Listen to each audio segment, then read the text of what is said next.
células de fetos abortados. Não posso mais tomar um caldo de cana na rua, comer um pastel. Deus escolheu as coisas expressíveis. É por isso que Deus te escolheu. Se você repetir uma mentira 1000 vezes, ela vai virar verdade.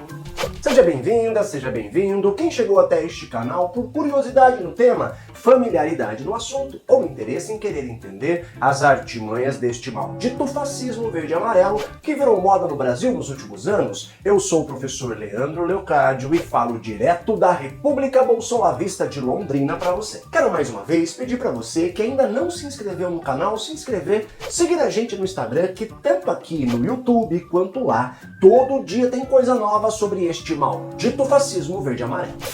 E dou início a este vídeo parabenizando você, que é uma pessoa responsável, preocupa-se com o seu bem-estar, mas também com o bem-estar do próximo, e nunca perdeu um segundo sequer de sua vida espalhando mentiras sobre vacinas, utilização de máscaras, isolamento e distanciamento social, uso de remédios ineficazes durante o período trágico que o mundo enfrentou recentemente, combatendo uma doença infecciosa terrível que levou à morte de milhões de pessoas. E quero também me direcionar a você que perdeu algum ente querido, um familiar, alguém de seu círculo de amizades, vítima dessa doença ingrata que desde 2020 já matou, só no Brasil, mais de 700 mil pessoas. Do fundo do meu coração, eu desejo a você os meus mais profundos sentimentos. Hoje sabemos que a dor que você carrega poderia muito bem ter sido evitada e que esse número de pessoas que nos deixaram também poderia ter sido bem menor. A estimativa atual de especialistas no assunto varia no que diz respeito a quanto menor seria, com expectativas indo entre 100 mil a 400 mil pessoas. Isso mesmo, esse é um número impressionante de brasileiros e brasileiras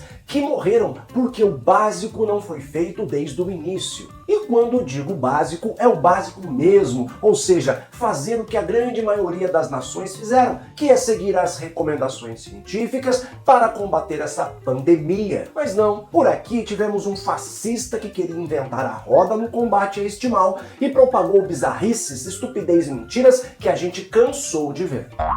Tem a questão do coronavírus também, que no meu entender está sendo superdimensionado o poder destruidor desse vírus. No meu caso particular, pelo meu histórico de atleta, caso fosse contaminado pelo vírus, não precisaria me preocupar. Nada sentiria ou seria, quando muito, acometido de uma gripezinha. O brasileiro tem que ser estudado. Ele não pega nada. Vê o cara pulando em esgoto ali, sai, mergulha, tá certo? E não acontece nada com ele. Chega de frescura, de mimimi. Vão ficar chorando até quando? Se eu observar o que está acontecendo. O apelo que eu faço aí, que aqui é contra, tá? Sem problema. Se tu começar a sentir um negócio esquisito lá, tu segue aí a receita do ministro Mandetta. Você vai pra casa, quando você tiver...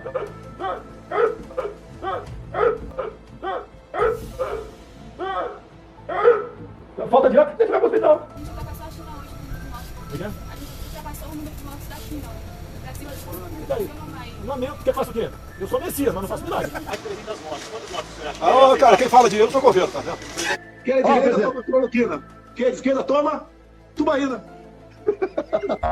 Detalhezinho mórbido, essa piadinha imbecil do seu Jair em relação a quem toma cloroquina e tubaína ocorreu no dia 19 de maio de 2020, dia que no Brasil registrou-se o impressionante número de 271.885 casos confirmados de Covid e 17.983 pessoas mortas. O Brasil entrando em colapso e o principal representante dessa porra fazendo live para contar piadinha de gosto duvidoso. Sem dúvida que ainda estamos longe de compreender a complexidade do que tivemos que enfrentar, afinal, é um evento trágico recente. E quem estuda história sabe que um bom distanciamento histórico possibilita análises mais complexas e detalhistas do que se é vivenciado. Mas, se muita coisa ainda será analisada em relação ao impacto do que vivemos naqueles dias de confinamento, uma comparação é válida em se tratando deste período triste. Vivemos um contexto de guerra, não aquela guerra clássica que se vê em filmes com tanques, bombas, inimigos bem visíveis e destruição de cidades, mas uma que silenciou países inteiros quando seus habitantes, por motivos óbvios, passaram a viver em isolamento social. Só para se ter uma ideia, a título de comparação numérica e guardadas as devidas proporções, claro, a única guerra oficial que o Brasil enfrentou em seu território é a conhecida conhecida Guerra do Paraguai,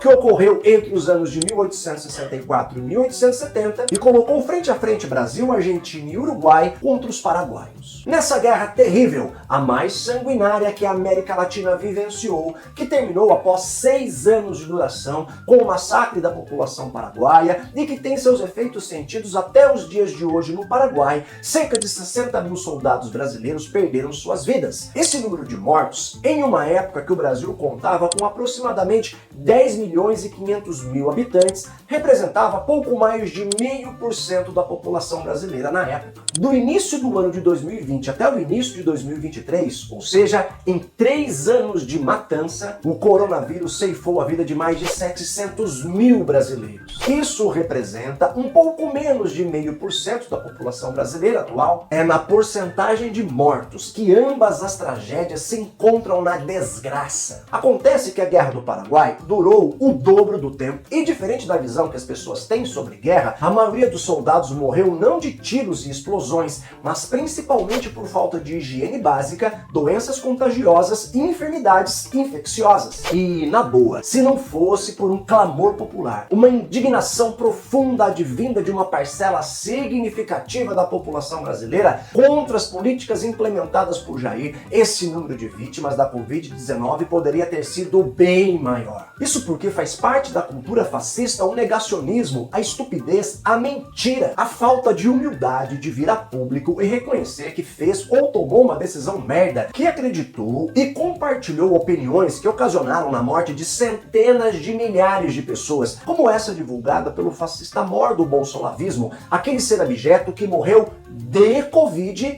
Olavo de Carvalho. O medo de um suposto vírus mortífero não passa de historinha de terror para acovardar a população e fazê-la aceitar a escravidão como um presente do Papai Noel.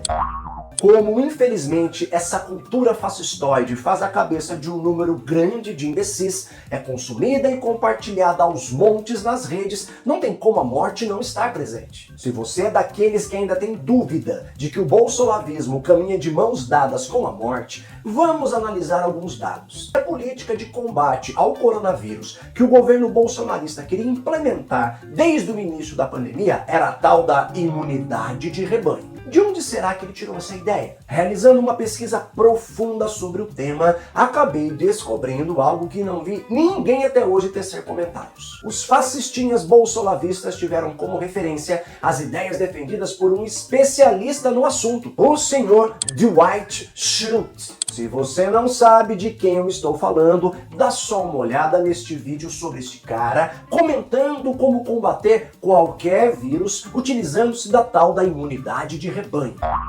Uma maneira simples de evitar que os germes se espalhem é usar uma coisa simples chamada tosse de vampiro. Que se um vampiro tossisse, ele faria desse jeito.